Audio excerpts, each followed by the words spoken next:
Se você tiver uma jornada para seguir na sua vida, um caminho, uma viagem, você deve ao menos saber para onde você deseja ir, ou onde você quer ir, pensa em ir. Então, de repente, você tem algo como, vamos fazer uma abstração aqui, como se isso aqui fosse uma bússola, deixar um pouco inclinado aqui por causa da iluminação. Então, de repente, você está aqui no centro e você quer ir para o norte. Até que ponto você vai conseguir ir exatamente para o norte? Qual o seu objetivo determinado ali? Salvo exceções aí de uma viagem simples, bem organizada, que você pega um voo para tal aeroporto, de lá você já tem um hotel. Não é disso que eu estou falando exatamente.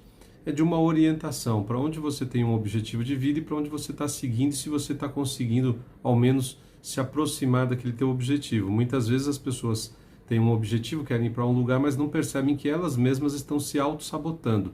Desejam coisas das quais ela faz exatamente o contrário. Já falei aqui, por exemplo, como uma viagem ou trocar um carro. Muitas vezes a pessoa não consegue ter os dois. Então ela tem que ter um objetivo mais claro. Qual dos dois ela deseja mais? Trocar o carro ou fazer a viagem?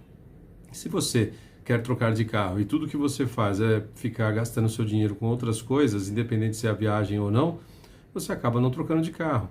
Parece simples, mas isso é mais frequente do que se pensa. As pessoas desejam uma coisa, almejam algo, pensam que estão caminhando em direção daquilo e no fundo não estão.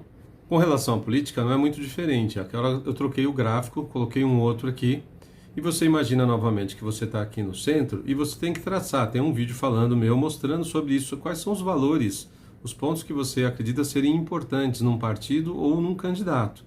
Se você, por exemplo, acredita que a família é muito importante, você vai lá e lista coloca na sua lista lá família. Se você acredita que a liberdade para empreender, liberdade na vida, se a proteção à vida é muito importante para você, então você, por exemplo, é contra o aborto. Se você, por exemplo, é cristão ou acredita nos princípios judaico-cristãos, se bem que é uma contradição aí um pouco porque o judaísmo negou o Cristo, mas aí é uma outra questão que o que nós estamos falando aqui de tradição. Você, sou a favor da tradição, acredito que a tradição seja o ponto importante a ser defendido. Quais são os aspectos dos quais você acredita que são importantes, né? Então, se um político ou um partido estão ali, as pessoas envolvidas ali estão defendendo a pátria ou os ideais da pátria, né? A gente vê muito aí, de tempos para cá, surgindo casos de ONGs que estavam entregando, praticamente recebendo dinheiro para entregar aquela determinada área ali na Amazônia, alguma coisa que para os gringos, né? Franceses, noruegueses, iam lá, alemães, exploravam aquela área meio que permitido por certas ONGs que tinham autoridade para atuar em determinadas regiões. Eles recebiam dinheiro e entregavam os patrimônios, as coisas, as riquezas minerais do Brasil para esses caras. Não se tem isso muito claro, isso não é uma acusação, né? Mas a gente percebe que existe ali uma movimentação de muito dinheiro e gente que muitas vezes ali só estava ali para explorar nossa riqueza. E aí, tem uma frase do Ronald Reagan, que já foi citada aqui no canal, que é o seguinte: se alguém discorda 5, 10, até 20% de você e o restante é uma base comum, você, na verdade, tem mais afinidade com essa pessoa do que discordância. Então, essa pessoa tem mais uma tendência a ser seu aliado do que seu inimigo.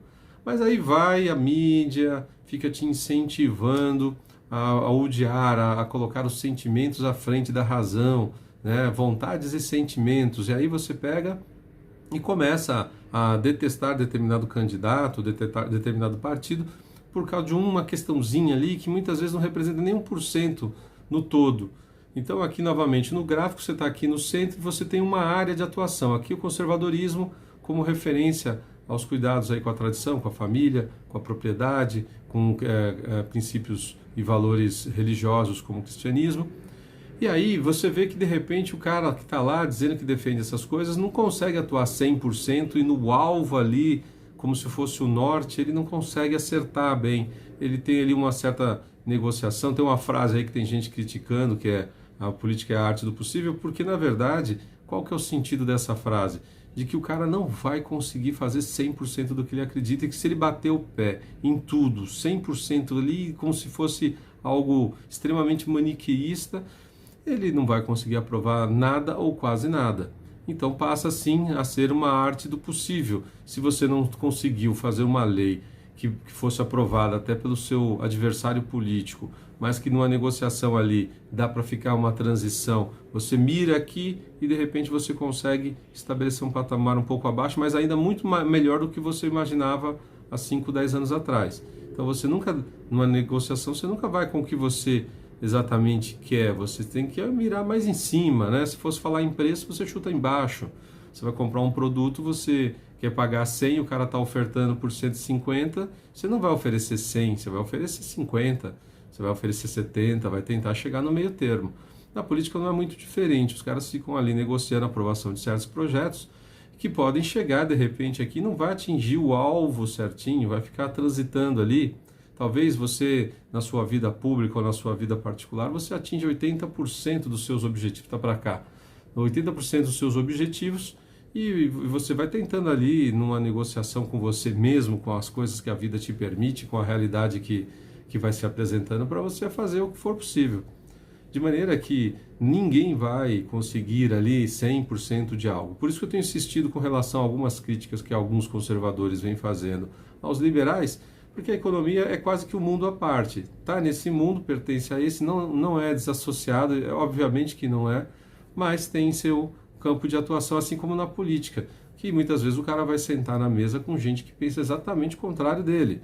E aí vai se tentar chegar ali a um meio termo. Na economia, o mercado é assim, você vai para o mercado e você não sabe com quem você vai negociar, o que você vai produzir, o que você vai entregar, e de repente você tem pessoas ali que pensam exatamente o oposto de você. Você quer fazer tudo certinho, pagar os impostos, contratar e fazer tudo direitinho com os funcionários da empresa, mas o seu concorrente faz exatamente o contrário. E você fica ali naquela corda bamba tentando se equilibrar, fazer o que é possível para que você leve a sua empresa adiante.